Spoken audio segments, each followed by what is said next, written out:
Hello. Happy Friday, all.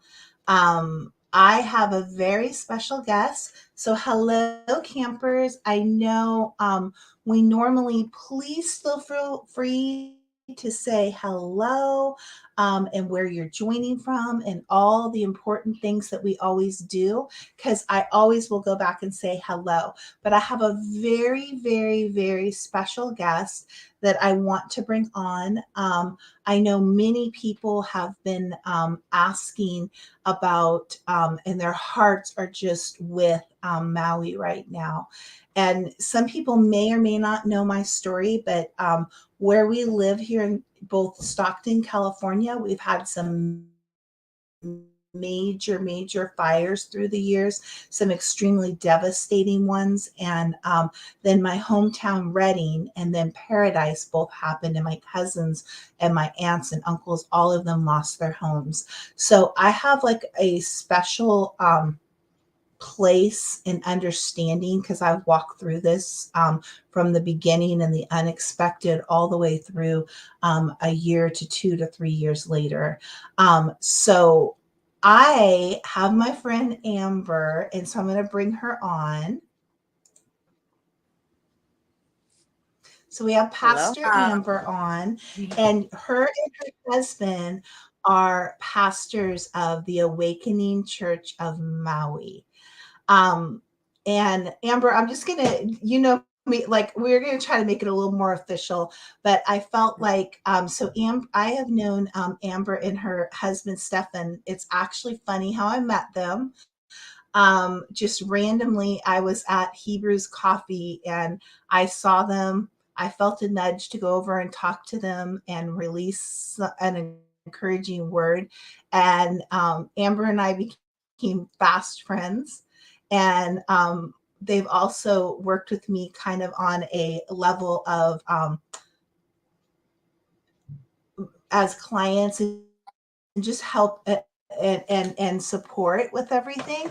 And so I think it was Wednesday morning, I hadn't been on my phone and I open up my phone and I see this message from Amber. And I mean, you'll meet her here for a minute, but she's one of the most chill, like people normally, has the most amazing angelic voice you've ever heard, and is really full of peace normally. So when I see this blinking on my text that Maui is on fire, I, I was like, oh my gosh, how did I miss this? I hadn't really been on the news. It was one of those days. And so I've been connected with them from the beginning of praying, interceding, and I have been waiting to bring somebody on to share about how they can support and what's going on in Maui, because I really wanted to bring Amber and her husband on. And those of you that know, anytime I've ever been involved with something, I don't put my name on it and get involved with anything that is tied to, if you donate your money, that unless I know them personally, I know what they're doing, and that it's going to go where it says to go. And so I have wanted to partner with somebody so that we can get the things that are needed. And you guys, I hope if you're inside Camp Gambini on my personal page, I also posted this. So please go share with your friends. Please, let's get this message out. But welcome, Amber. Yes. It's great to have you. Thank you. Thanks for that nice introduction. So Amber, I just wanted to I know. I wanted to start with just having you um, just introduce yourself, share a little bit about your guys' church in Maui, and what you guys are currently facing right now. Yeah, so my husband and I began our church, The Awakening, back in 2010. We launched Easter of 2010, and we were pretty young back then. We came from Huntington Beach, California. We went to college at Vanguard University in Costa Mesa. Felt God leading us over here. we prayed, we fasted to make sure this is the place that God had called us. So we started the church back in 2010, and we've had quite a ride. Lots of stories there, lots of testimony. And for the past, I think about 6 years, we've been in Kihei, which is the south side of Maui. And we just have a heart for lost people. We have a heart, the Great Commission. This is helping people say yes to God and reaching as many people as we can. So we're really evangelistic in that way. And that's just our heart, to love everybody that God brings our way. And then you had a question about what it is So like. tell Yeah. Yeah. So, well, I first wanted to just share what I think is amazing because if you're not following them, they're on Instagram, and they're also on Rumble, and they're also on YouTube. They do, but where their view is absolutely amazing. It's on a third floor and it's open air.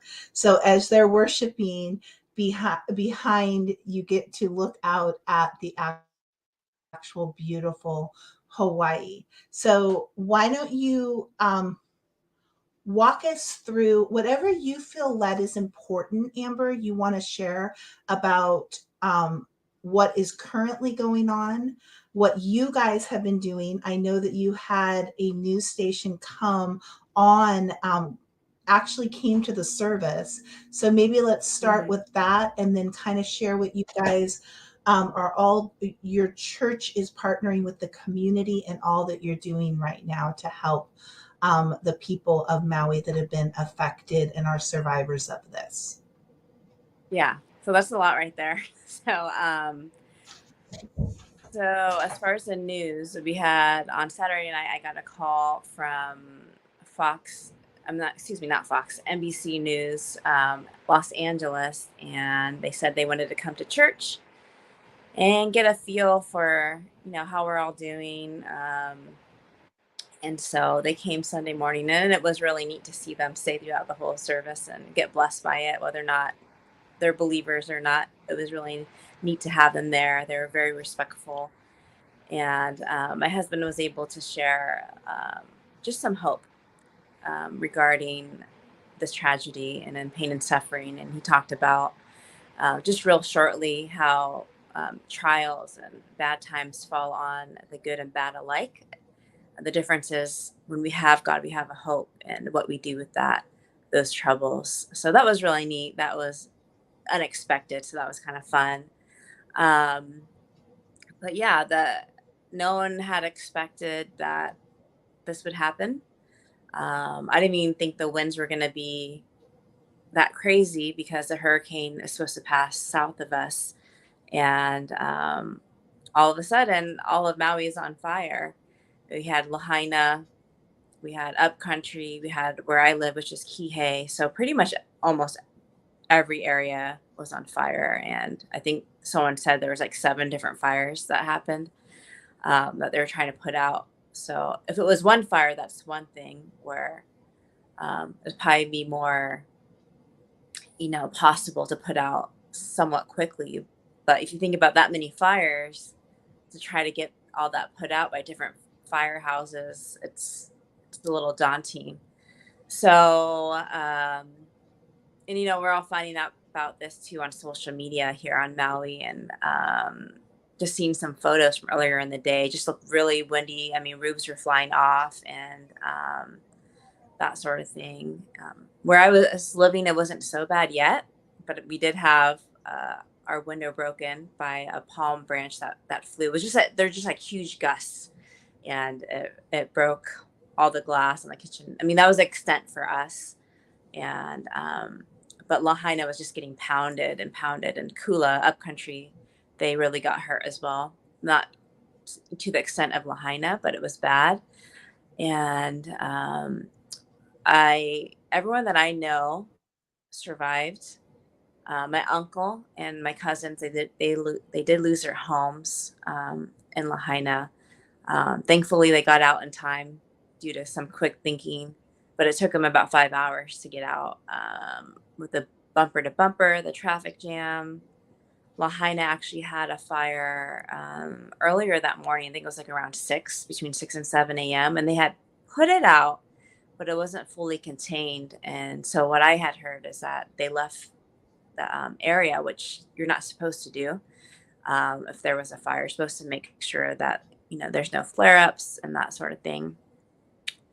I feel like people on the mainland are getting the information in pieces and late, compared to us here on the ground. And I think more information is coming out a little bit, but so they knew the winds were going to be pretty high, like huge gusts. And I guess from different fires in California, I don't know, Paradise and areas like that, now they have it in the law where you're supposed to turn off the electricity, I believe.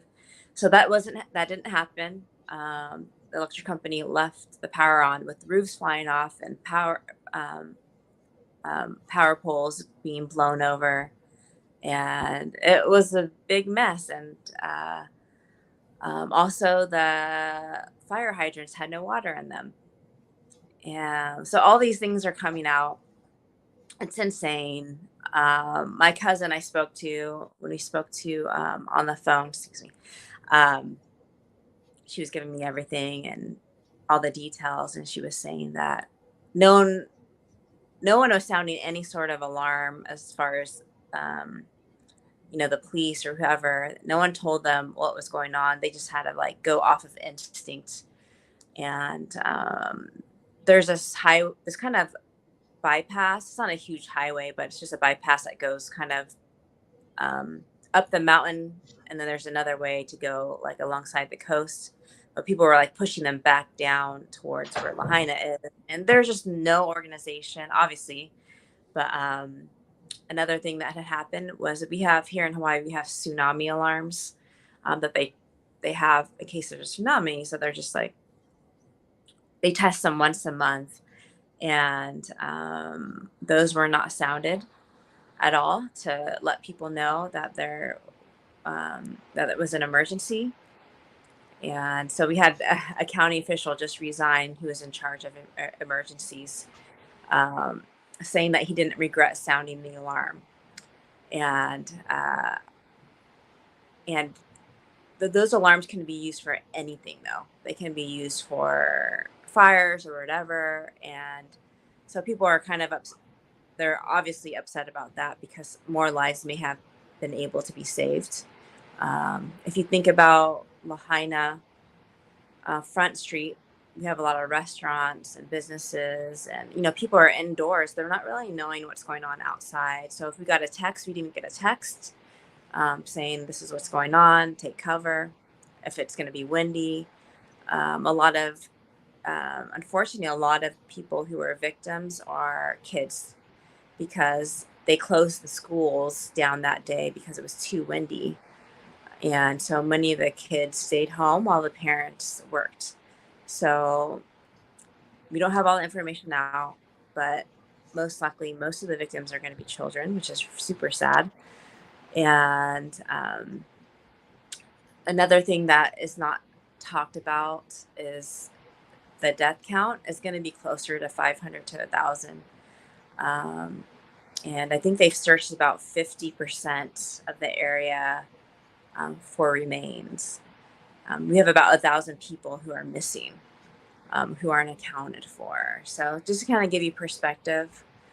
Also, I think what's been beautiful about Maui is just the aloha. As soon as this happened, all hands, aloha, Vera, all hands are on deck, and helping, getting people supplies, getting people somewhere to stay.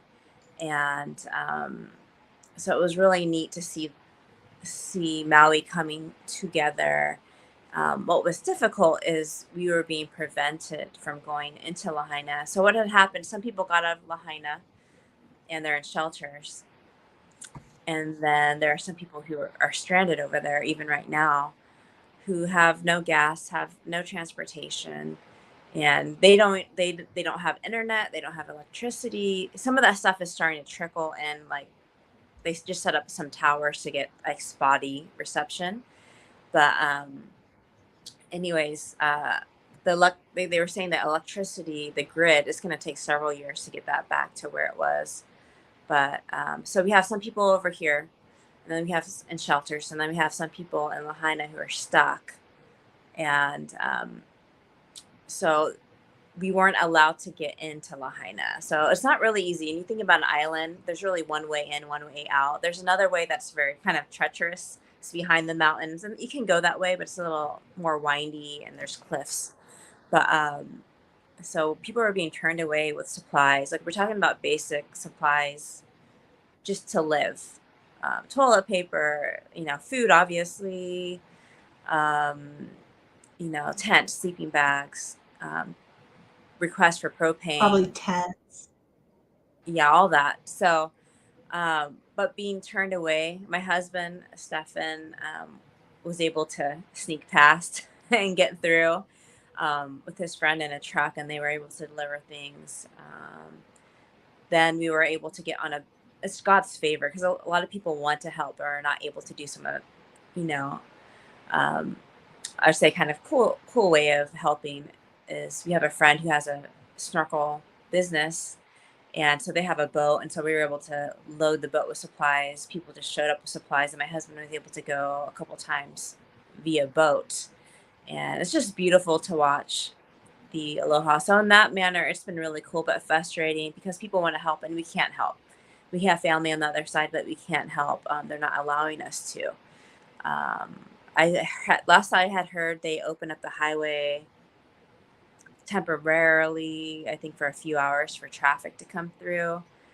But things change moment by moment, So right now, I think most people are finding temporary places to stay. And I have to remind you that Maui's been in a housing crisis for a long time.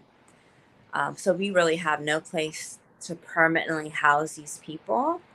Um, so right now, it's wonderful because we have owners for these vacation homes or these apartments who say you can stay here, for free until and each situation is different. That's what makes it challenging, is because um, Maui is still open except for the west side.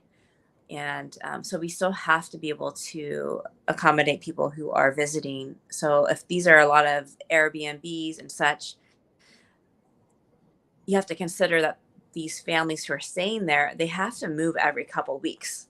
That's tough. And I've already heard rumors of people moving off island. We want people to stay here on the island um, to help with the economy. We have to get people back to work. Um, I'm even hearing people who weren't directly affected by the fires are being laid off because no one's coming to Maui. So it's really tricky. I know God is bigger than all this, and He's able. But at some point, these people are going to have to find permanent homes, or they're going to end up moving off the island. So our hope is that they stay here on the island, and we can help people. I feel like the immediate needs, like especially the first week, I already feel like people are kind of losing steam a little bit, not because they don't care, but people have to go back to work and their bodies give out on them. And, so I'm already starting to see that, but this is a long road. This is a long road to recovery and healing. Um, Physically, the building of stuff and getting people back, but there's also the mental and spiritual. This is obviously huge spiritual battle. Um, so our heart, like I said, going back to like what's needed. I've been getting a lot of calls from people saying, "What can I do? I can send supplies over. I can come over and help." And honestly, I feel like Maui's done a great job of taking care of the people with those sort of needs. Food, supplies, it's covered. Um, my heart is the long term, the healing and getting people back on their feet where they're working and they're in a permanent home. Um, that sort of thing. And as far as help on the other side, it's so hard to know right now because even our own people are trying to get involved, but there's so many roadblocks, there's so many unknowns. I think as the coming weeks, we'll know more and how to help. And right now, they're still searching for dead bodies. To kind of give you an idea, there's no cleanup. It's just identifying them and making sure to notify next of kin, So I think I kind of summed it up. It's been a challenge here. And I think it's good for people to know what we're facing on the ground, because I know in a week or two, people will go on about their lives while we're still trying to rebuild. Awesome. Sorry, I was responding on I use my phone sometimes a little because I noticed quite a few people are on my personal page. So I just wanted to tell you, share that. Please let's share this because I really wanted to have her on because I've been hearing the behind the scenes that are going on, but I know a lot of people aren't. And I know that and I'm going to drop all the links in here. There's a link that actually will take you to kind of a really cool newsletter they've done, which it's a virtual one. So it shows all the news articles that were done. There's two ways that you can support them. And I'm going to ask Amber to share a little bit more. But one of the things that normally happens is the needs change, like a lot. Every time I've been involved in this, it's like the very beginning things. And I would say this situation does remind me of the Paradise Fire, as they didn't have they weren't an island though, but their entire town was pretty much no one was left in the town. It was pretty part of Miguel, like they all had to get out. The roads were there's only one road in and one road out, and it was pretty much a lot of it was melted away, the asphalt and things like that.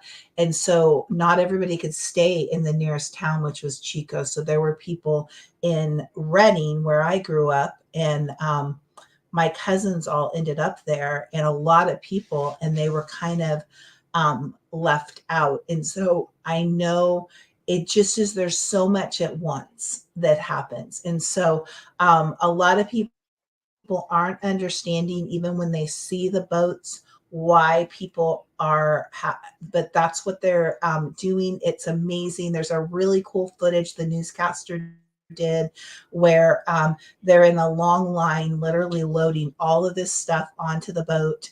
I talked to Pastor Stephan, which is Amber's husband, yesterday, and he was sharing with me that there's not a ton of room on the boat, but yet it's a process and physical, because they are loading everything on the boats, then they're driving over to the other side.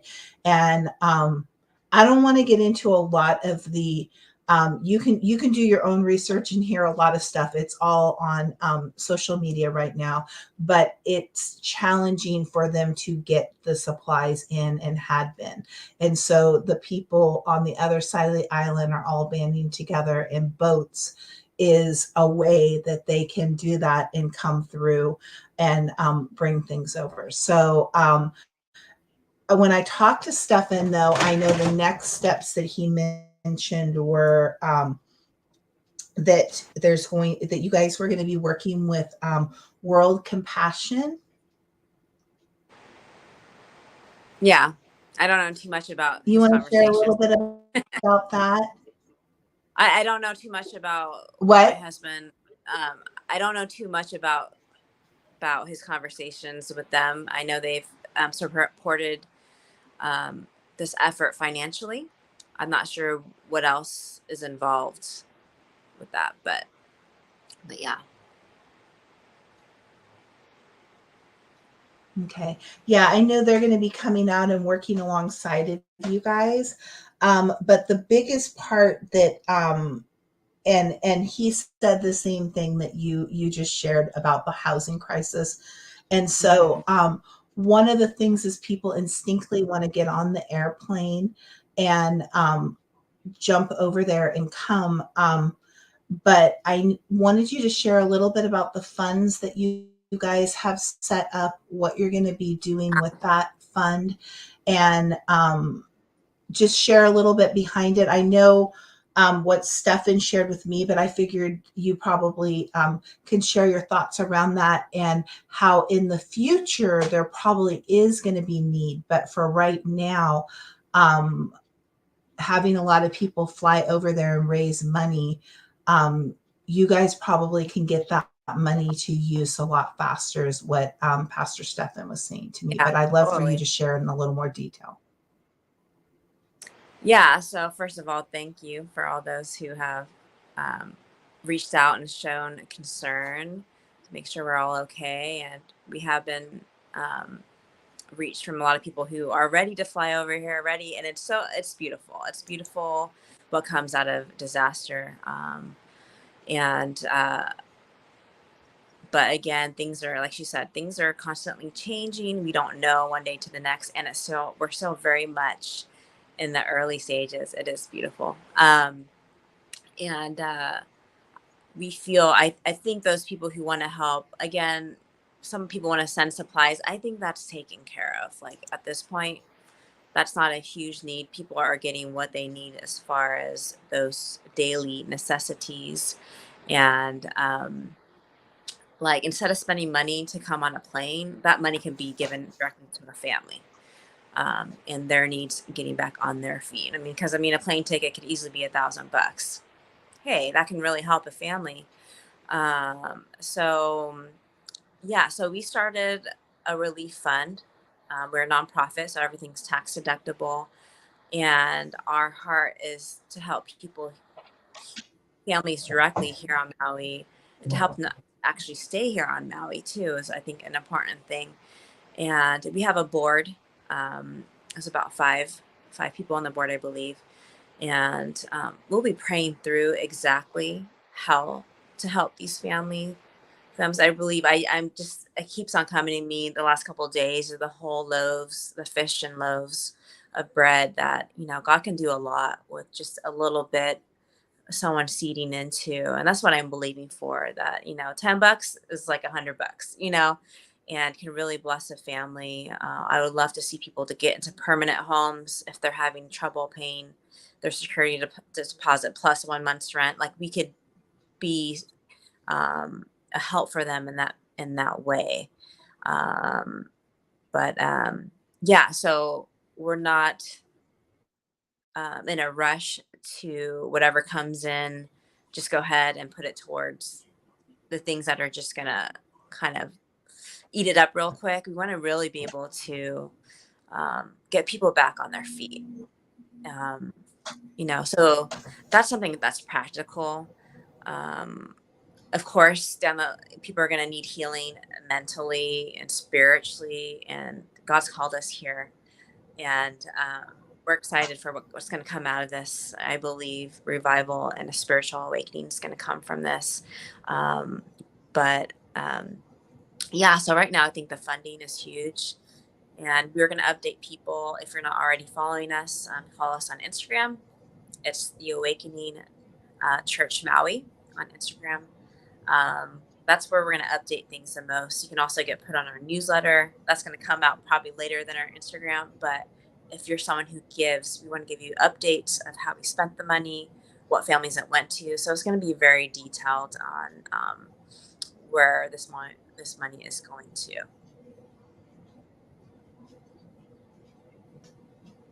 And I think I answered. If I Awesome. did, if I did, I just put this up.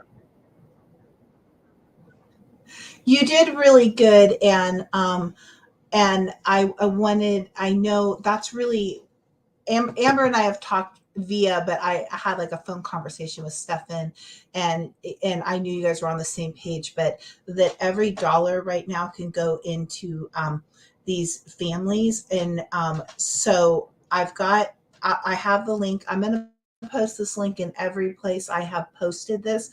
I can't do it right now, but really, when I was sitting down and I was kind of writing some things out, I sent this over to Stefan and Amber, and I'm like, but I sent this to other people to break it really down. I see there's 3 ways that people can support right at this moment. One is to donate. If I feel like even if you only have $5, what I'm hearing Amber say is there, that can go somewhere. They, this, This is going to have oversight on it, and they are boots on the ground. They are in the community. They are working with the other churches, and they are there on site. Her husband is pretty much like full on boots on the ground every day. When I'm talking to them, they're working with an organization that's also going to help them train, like how to deal with some of these things and really um, so the funds are going to help with all of that. So I would say that's number one. And then the next way, and I actually had a comment here. So we'll go ahead and let the cat out of the bag on this one. Amber, we said, do you have names of families that we can pray for? So I always want to do what the people that their boots on the ground are. So I've been waiting. Amber and I have talked about different things, but I asked her, I was like, what do you think about us putting a prayer intercession Zoom? I'll run it. I'm going to pick the days. So it's coming soon. And then they will um, be sending me the prayer points. We know of another ministry that's flying out that I was connected with. We're going to be praying for them. World Compassion, as we know, we'll probably be praying for them and all the organizations. So I'm sure Amber will write me some bullet points and some lists and some things. I don't know. I'm going to let them do the discretion if they feel we should pray for specific families. I know they have some in their church, but I'm going to, whatever they guide me with is what we will do, because God knows all. So whether it's, certain families, but we are going to create that. And I think that is going to be needed for a while. So I am committed to doing that. Part of it, I'm going to run it because, of course, Amber and Stefan are have their hands full. I didn't even mention they have 5 kiddos on top of all of it. So there's a lot going on there. So I'm going to run that. They probably, if they have a chance to jump on, I'm sure they will. But Hawaii is 3 hours behind Pacific Standard Time. So for like East Coast, it's like 6 hours different. So I'm probably going to pick times that I know will mostly fit the people that follow and watch and are probably from the United States, also probably Europe, and those. So we'll probably have 2 or 3 times a week. That way it might fit different people. And I'm going to go ahead and I'll put a little flyer up, and I will put the Zoom link up and all the details. I'm working on it this weekend, and we'll probably start on next week. So if you're interested, drop in the comments and say you want to be on the prayer. And I will make sure I get you the information as we get going with it, because I believe the most important thing to do is pray. And I believe prayer is powerful and intercession is powerful. So that's number 2. And everyone can do that, because I know we're seeing everything and we want to feel like we can do something. So if you want to be part of this intercession team to pray for Maui, we're going to be launching that. I know I have tons of prayer warrior friends and intercessors and people that would, the one I just shared, William, he is like, he literally prays on specific things every single day of the year. And he's really powerful with that, Amber. So I know we have tons of people. So if you want to be part of that, just drop it in here, send me a message. I will be doing more little videos. I really wanted to have this one where you can see them, Amber, because it's challenging to get both of them together right now, first, so that you understand who I'm working with. On top of it, I have been like, what can I do for you guys? How can I support you? So I am also going to kind of be, I guess, their volunteer secretary, I would say, like a little bit marketing. My number one thing right now is to try to get ways out and share about donating to this fund, so that that isn't something they have to worry about, and that people are giving their money to something that will really get in the hands. And I'm not saying that the intention in any person's heart is wrong. Sometimes there's just some things that happen, and I've seen it in all the fires. I've all the crises, the different emergency things that I've dealt with through the years. So it was really important to me to work with somebody that I know and trust. They weren't sure if they were going to do this, so I was kind of waiting and seeing where else, but they have their own fund. And so please, if you do want to have somebody come and speak, you have a podcast, you have something that will help spread the word and will help get that out, we're asking you reach out to me for everything. So you can email me, and I'm going to make the list. I'm going to send it to them. And then that way it helps take some of the pressure off. The third way you can help is if you have an organization, you have a church, or it's you and God's really put on your heart, you feel like you are at some point supposed to come and help with what the need is in Maui. I'm going to be keeping a list, so just reach out to me. And my email is really easy. See my full name, Jody Gambini. It's jodygambini@gmail.com. So send me an email.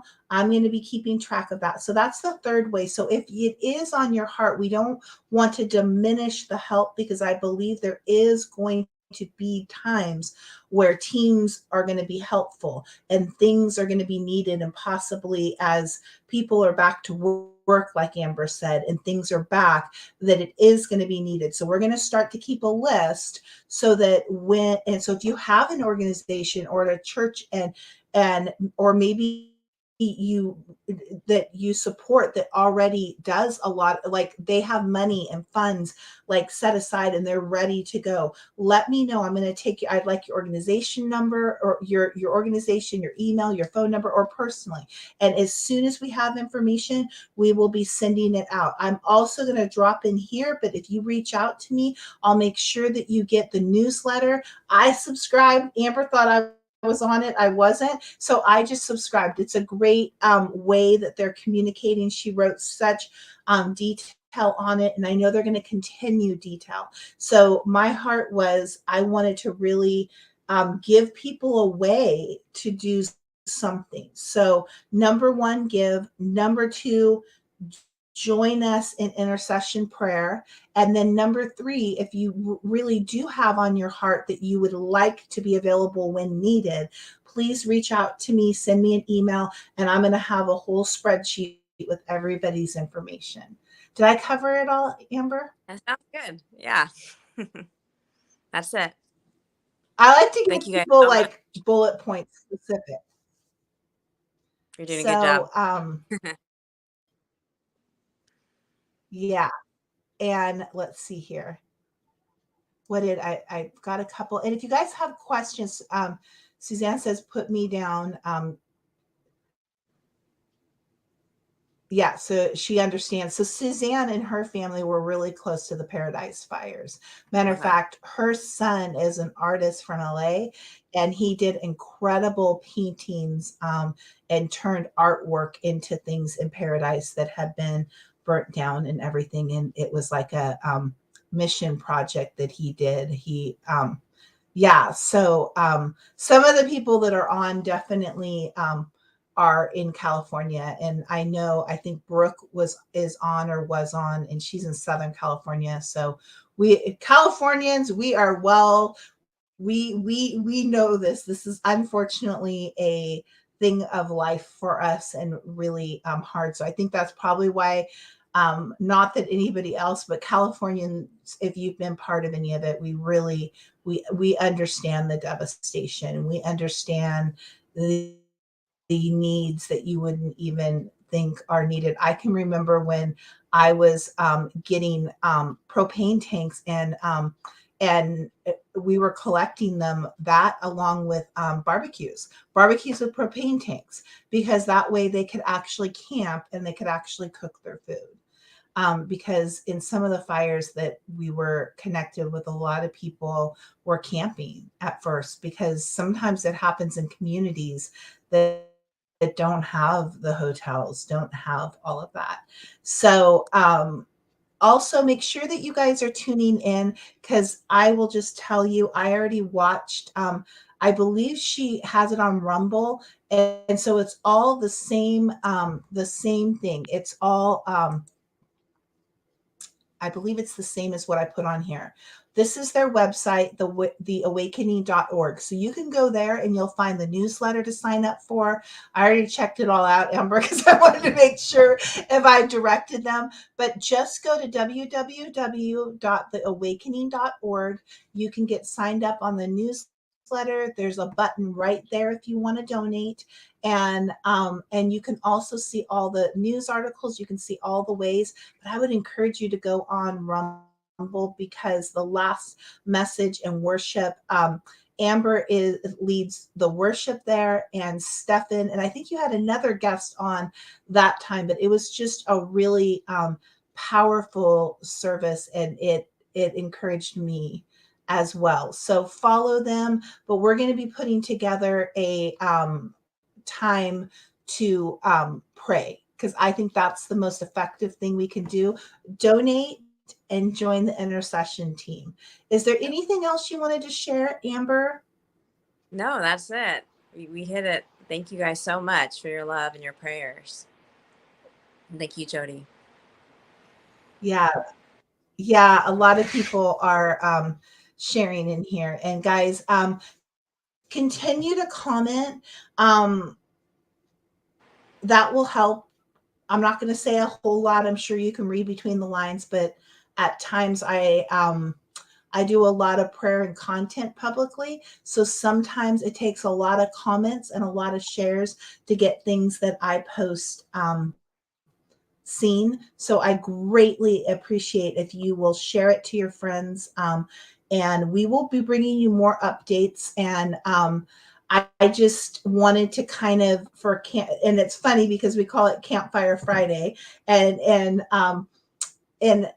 in Hawaii it's Aloha Friday, right? It's Aloha Friday.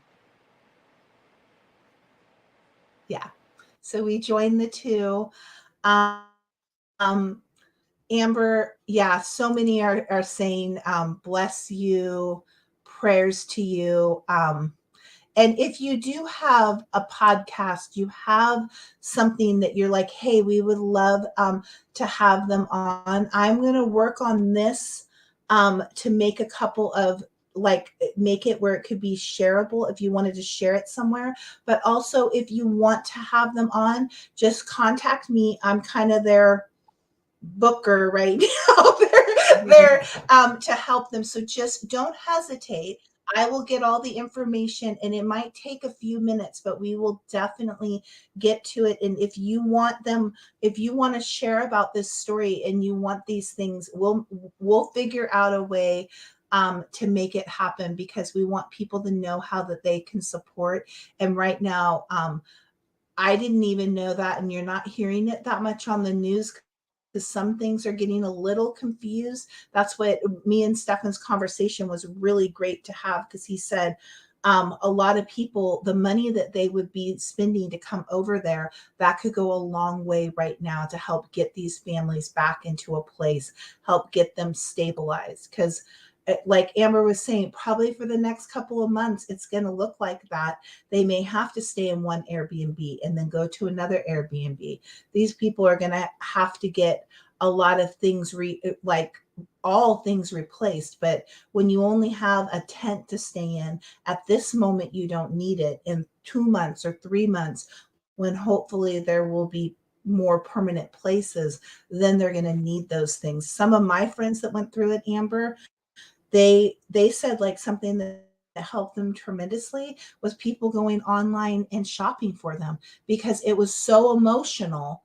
It was so overwhelming to even think of the fact that they had to order online for like an entire kitchen or all these things that in the future, those, you know, there's a lot of things I know that they're going to need. I don't know if that's exactly, but I know as we go through this, this is going to be a journey. And so Yeah. the most important thing, I just wanted you, Amber, and everyone in Maui to know that you are loved.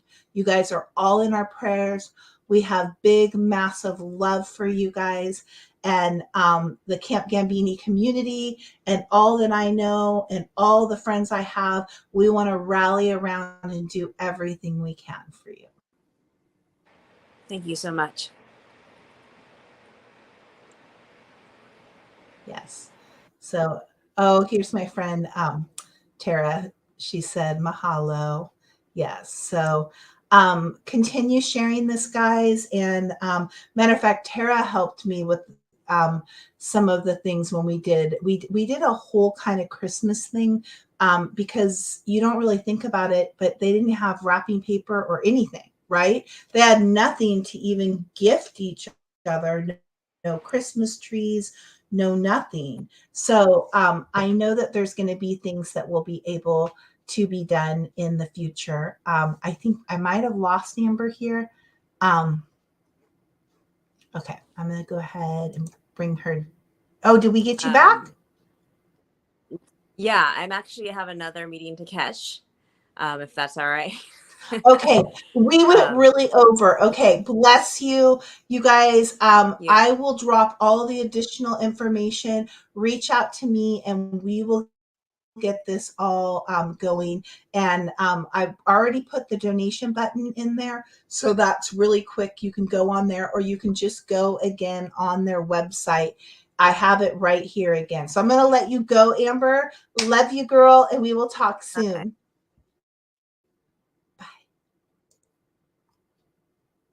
Okay. Okay. So guys, I will put all the information on here. I'm so glad Amber was able to get on. I really wanted you guys to hear from Maui and hear all they're doing and how you guys can support. And I'm really excited to get this big intercessory prayer team together for Maui also. Yeah, let's see what Tara is saying here. During the car fire devastation, it was the churches who did the most. And that's just, Tara, that's what I've been telling them and even the people on the ground. I think the hardest part when these things happen is that I still remember, and this was like a month after the fire had happened. And when we ended up there in Redding, I was doing so many videos, it got passed around, and the gal from FEMA actually came to the hotel while we were setting everything up. And so I was able to share it at the event and connect her with people, because sometimes things just aren't getting always. So it is always the people. It's always going to be the people. Yes, I definitely try to organize. And I've learned that you want to wait and find out. You want to wait and find out how you can support. So blessings to you all. If you want to be on the prayer intercessory team, drop it in any place that you're at here. I'm going to go back and look at the comments, and I will get you all the information. I will be sharing everything inside Camp Gambini and on my personal spaces. But please share this on your page. Please comment. Please do that, because it's not about me. I just want the information to get out. And I've gotten a lot of people asking how they can give, how they can support, because as humans, we want to give. We are compassionate people. So go to www.theawakening.org. There's a button right there that is designated. And then I also have the link in there, and we're going to get a prayer team together too. So blessings to you all, and we will talk to you really soon. Bye.